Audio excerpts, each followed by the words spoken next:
Bienvenidos, bienvenidas a una emisión más de Cortésmente, cada semana con temas de interés para toda la comunidad. Nos gusta mucho compartir con ustedes temas que tengan que ver con la parte espiritual, con la parte también mental, con la parte física, con aspectos sociales, desde lo político, desde lo cultural y todo esto que tiene que ver con la sociedad. Hoy con un invitado muy especial para hablar justamente de un tema muy importante que tiene que ver con la fe, con la parte espiritual de los seres humanos.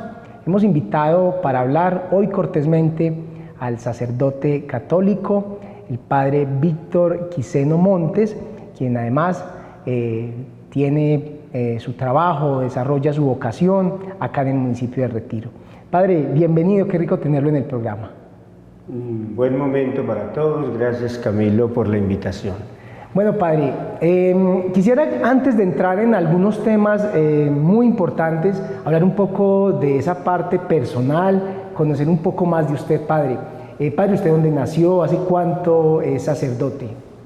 Sí, soy oriundo del municipio de Granada, Antioquia.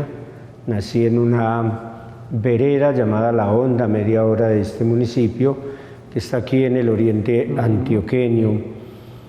Cursé mis estudios primarios en la vereda La Honda y parte también, y sobre todo de segundo a quinto, no parte, casi toda la primaria, en la vereda del Oso, del municipio de Granada. Una vez terminé el bachillerato, ingresé al seminario, bueno, terminando la primaria pasé a Granada a estudiar el bachillerato. Terminando el bachillerato ingresé al Seminario Nacional de Cristo Sacerdote. ¿En La Ceja? En La Ceja, me ordené sacerdote en el año 2000, 25 de noviembre. Padre, justamente sobre ese aspecto quisiera preguntarle algo. El campesino, ¿cómo empieza, digamos que, a darse cuenta que tenía esa vocación o desde qué momento quería usted ser sacerdote? Sí, correcto, de padres 100% campesinos. Recuerdo cuando estaba en la vereda La Florida, por ahí unos 11, 12 años, que todo mundo, los jóvenes de aquella vereda, entre más bien adolescentes, sacaban el grado de quinto de escuela básica primaria, y todos permanecían en el campo trabajando. También cuando terminé quinto, estuve como unos 2 o 3 años trabajando el campo con mis padres, cultivamos el café, la caña, cuando teníamos facilidad pues estaría la vaquita de leche, los caballos, etcétera. Pero una vida 100% campesina, pero siempre con esa ilusión de que no podía ser igual a todos los niños que estaban a mi alrededor. Tenía que salir, sentía como una fuerza muy grande, tenía que salir del campo para estudiar. Cuando logré salir, fue el primer niño adolescente que sale del campo para estudiar en la cabecera municipal de toda la vereda. A partir de allí es muy bonito porque las cosas buenas siempre hay que tratar de imitarlas. Ya muchos padres de familia fueron entrando en conciencia que no bastaría solo la básica primaria, sino que también había que enviar a sus niños a seguir estudiando o jóvenes el bachillerato en la cabecera municipal, municipio de Granada. Qué bien, padre, qué bonita esa historia, esa experiencia.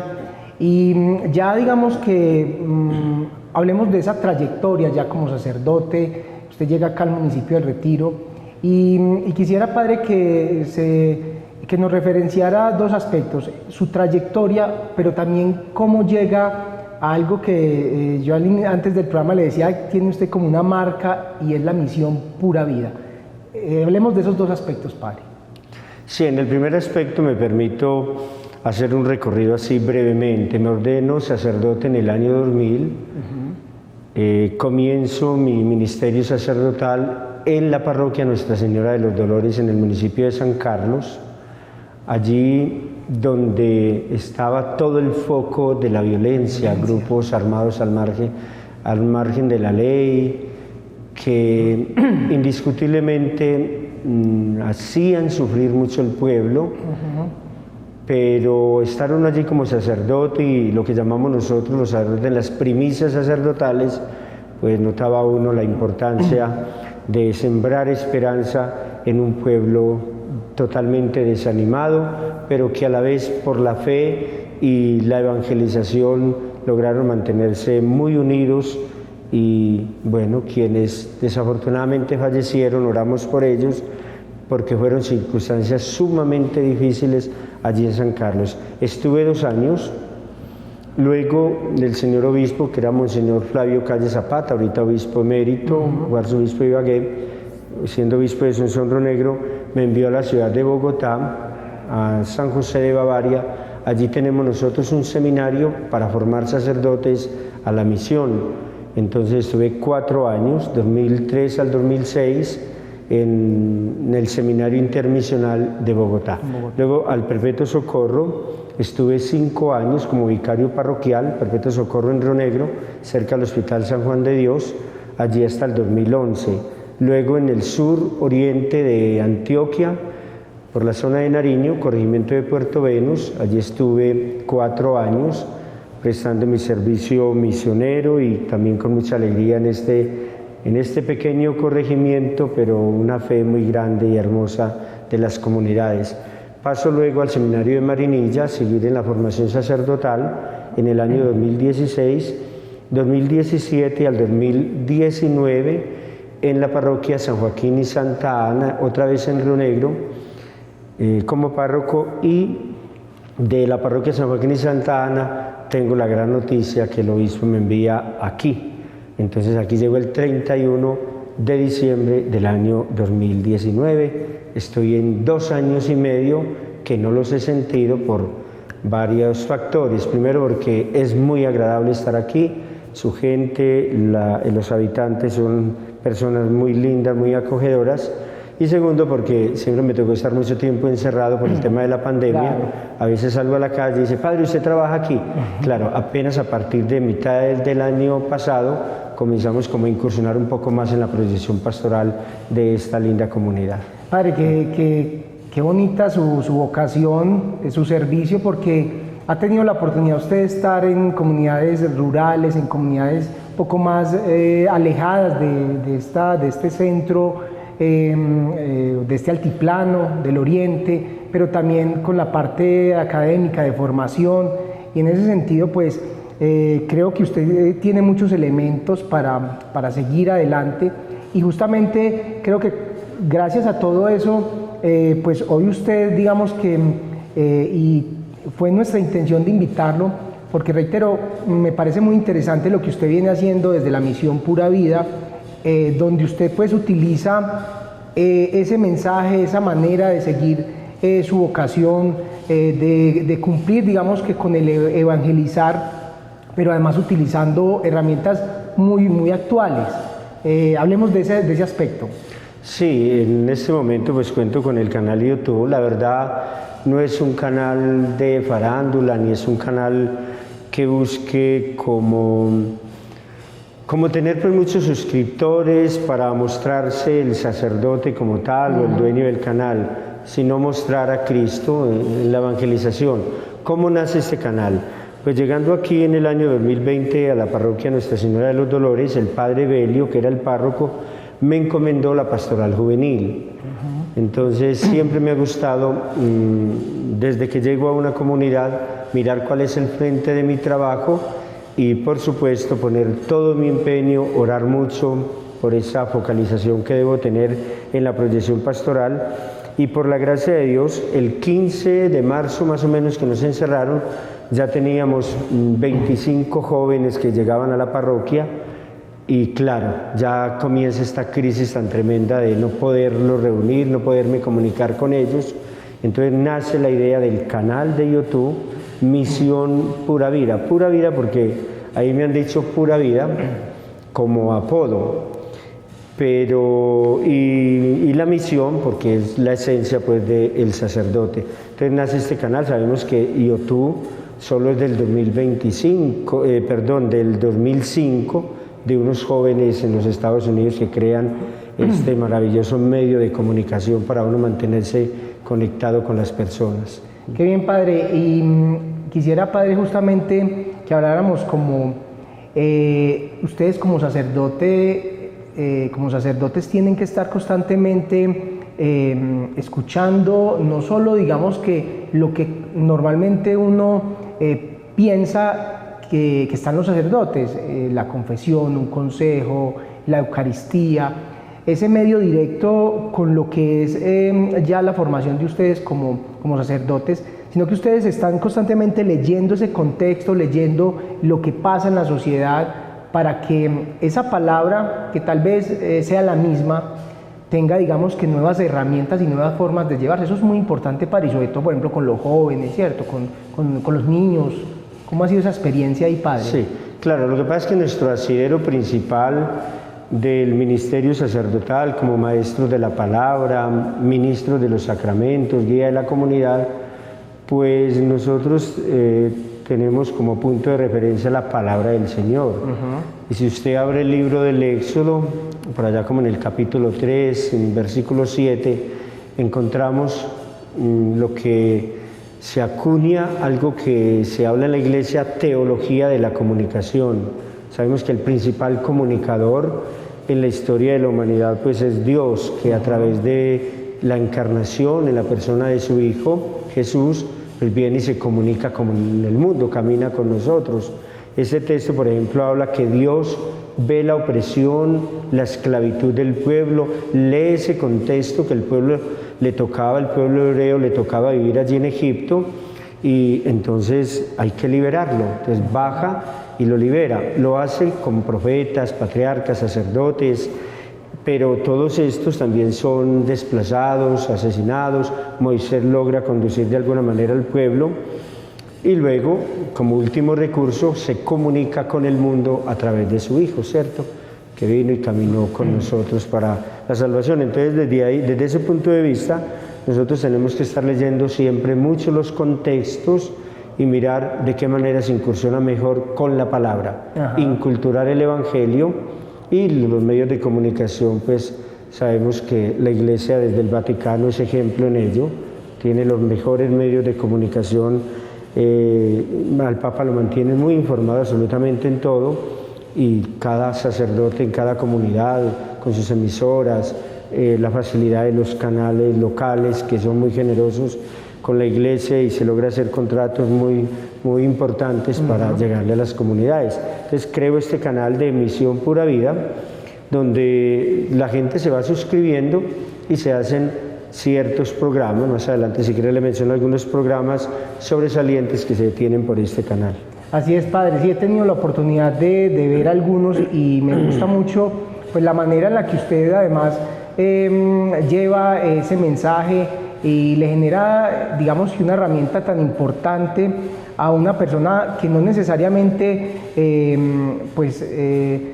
está solo la Eucaristía, la misa, sino que son un montón de elementos que permiten que las personas tengan ese encuentro con Dios. Y en ese sentido creo que es muy importante, porque usted lo puede hacer desde su casa, desde su celular, desde el trabajo, en la noche, y se convierte en eso, en una herramienta muy importante de fácil acceso para las personas. Padre, hablemos un poco de algo que realmente es tan valioso, tan importante para los seres humanos como es la fe. En ese sentido, padre, al ser, digamos, que algo intangible, pues puede tener muchas interpretaciones y formas de vivirse. Y digo intangibles porque, de una u otra manera, si a una persona le dice muestre la fe, pues podrá decir algo de ella y podrá decir esto me pasó, y ya se vuelve un tangible, un hecho. Pero sí podemos hablar de algo intangible en términos de que cada quien podrá tener una explicación. Y en ese sentido, padre, quisiera que usted, desde su experiencia, desde su conocimiento, desde su formación, nos hablara un poco de qué es la fe, ¿cierto? Y cómo decir uno, estoy viviendo la fe. Sí, pues la fe no se puede entender como fórmulas. pero el libro de los Hebreos en el Nuevo Testamento, capítulo 11, habla: la fe es garantía de lo que se espera, la prueba de las realidades que no se ven. Entonces, por lo menos en la comunicación con las personas, siempre les insisto que todo mundo debe tener fe, si no su vida estaría totalmente estancada. Y si remitimos esa fe a un ser superior, pues muchísimo mejor. Entonces, fe siempre es como creer en ese ser que nos da seguridad. Y muchas personas, desafortunadamente, pueden encontrar la seguridad en el dinero, en el poder, en el tener, en el placer, y al final se van a sentir defraudados. Y cada uno de nosotros, en la medida que no ponemos nuestra fe, sino en las cosas pasajeras, las efímeras, lo que se acaba, siempre nos sentiremos defraudados, y tarde que temprano tendré que acudir a ese ser superior que es el que sustenta, orienta y guía nuestra existencia humana. Padre, desde su experiencia en todos estos años, 22 años como sacerdote, ¿qué ha cambiado? O desde ese momento de usted como seminarista, ahí en Granada, con respecto a la fe, y quiero ser como más específico, Padre, colocándole ejemplos. Por ejemplo, la gente acude de la misma manera a la Eucaristía, a los sacramentos. Eso ha ido cambiando. ¿Cómo los ven a ustedes? ¿Cómo percibe la comunidad la parte de la religión, en este caso la religión católica? O digamos que se ha mantenido, digamos que eso que para la comunidad en general representa, en este caso, la Iglesia Católica, y de una otra manera un poco la fe. Sí, hay pues como varias preguntas en una. A nivel de Iglesia Católica, asistencia, si usted me habla, por ejemplo, de un cambio, incluso lo llamo en uno de mis videos que tengo en el canal de YouTube Misión Pura Vida, cambio de mentalidad, tomo el capítulo 12 de la Carta a los Romanos, donde nos dice que hay que cambiar de mentalidad. Quien cambia de mentalidad cambia de actitud. Entonces sí se ve con mucha preocupación saber que todavía muchos de nuestros fieles tienen una fe de oídas, no una fe vivida. Se insiste muchísimo ahora es en una fe vivida, que en realidad sienta que la llegada de Jesús a su corazón permea toda su vida afectiva, su vida familiar, su vida social. Quien se queda con una fe de oídas sería una fe más de teoría. Aprendí mi fe en el catecismo y teorizo a Dios, pero no vivo a Dios, ¿cierto? Que es muy diferente en ese sentido. Entonces, que es como la invitación, y a través de los estudios, en el seminario, en el colegio, mi práctica ya en el ministerio sacerdotal, la importancia de que cambiemos de mentalidad. En realidad, algún día nos sentemos, y mi fe es porque me la transmitió mi papá, mi mamá, a través del sacramento del bautismo, o vivo fuertemente esa experiencia de Jesús, que es lo que nos va a llevar a nosotros a mantenernos ahí, como dice Juan 15, permanecer en mí. Como el sarmiento permanece unido al tronco, sarmiento se entiende las personas, el gajo de las ramas, si no permanece unido al tronco, se muere, se seca, se cae, se seca y se muere. Así es, Padre. Otro aspecto también que parece muy importante, y es lo que representa, y en el caso específico del retiro, y usted ahorita lo mencionaba, cómo es una comunidad católica de fe, que respeta, digamos que mucho el sacerdote, que lo acoge, y en ese sentido es muy importante comprender lo que representa la Iglesia para una comunidad, lo que representan ustedes, porque además ustedes los invitan a participar de otros espacios públicos que tienen que ver también con la parte de la planificación del municipio, con eventos, digamos que ya de carácter social, comunitario. Y ahí ustedes hacen un trabajo también muy importante, Padre.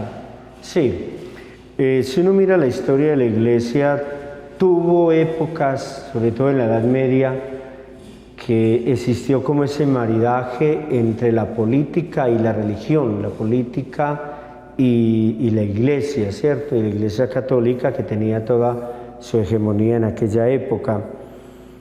En los últimos años siempre hemos descubierto que tenemos que estar insertos en la sociedad, pero no articulados.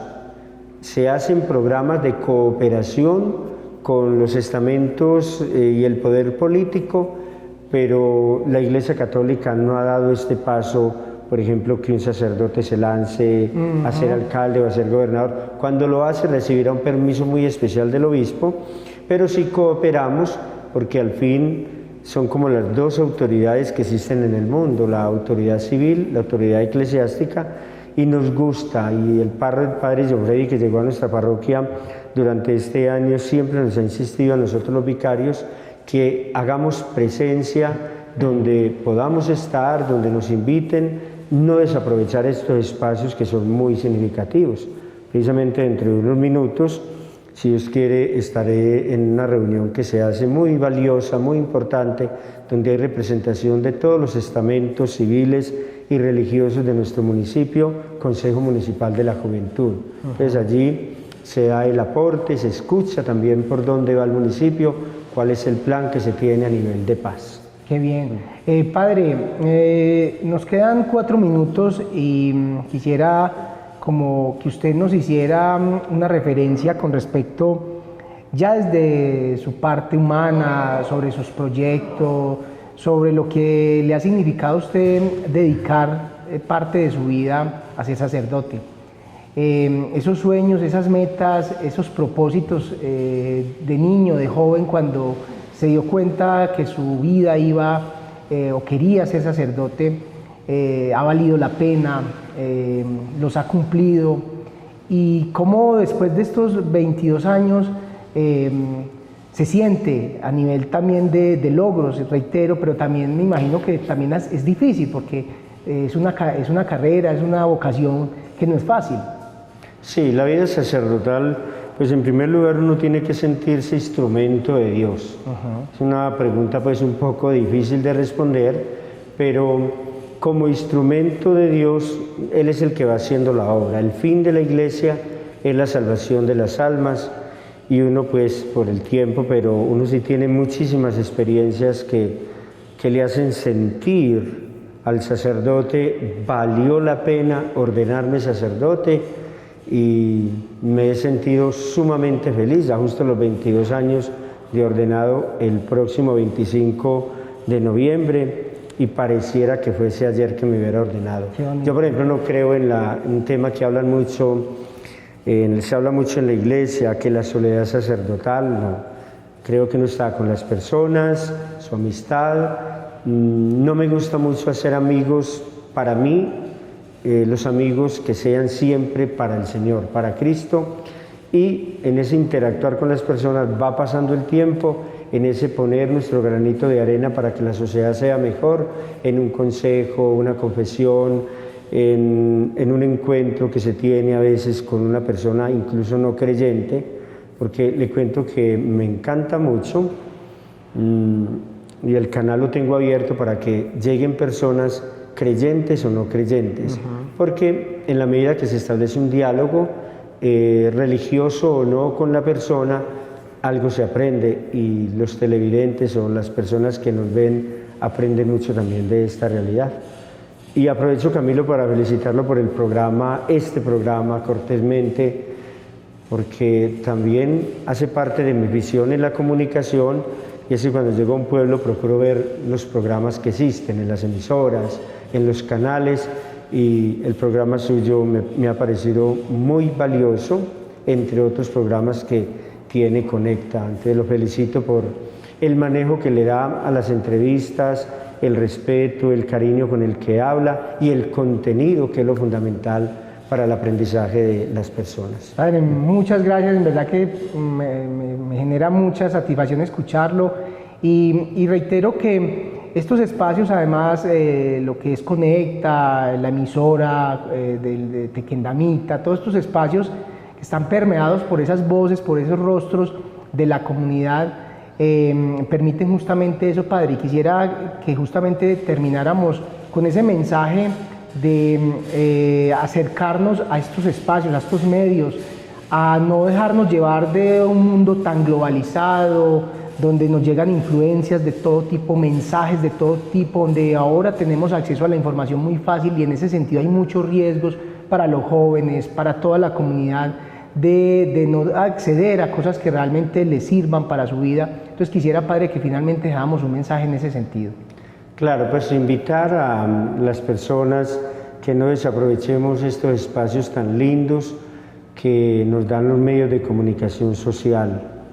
Invitar a mi feligresía aquí en el Retiro para que en realidad nos acerquemos a Dios, procuremos determinar la gracia, adelantar la gracia y hacer retroceder todo lo que sea no sano para nuestra vida espiritual y cristiana. Determinar siempre un futuro, sabiendo que vamos a ese encuentro con el Señor. Y bueno, en una frase que le escuchaba yo a un párroco en mi pueblo: vivamos en gracia de Dios y hagámosle bien al prójimo. Qué bonito. De mejor manera no podíamos terminar el programa. Muchas gracias al Padre Víctor, a todos ustedes, queridos televidentes, por acompañarnos. Ya saben que estamos cada semana con un invitado más para hablar cortésmente.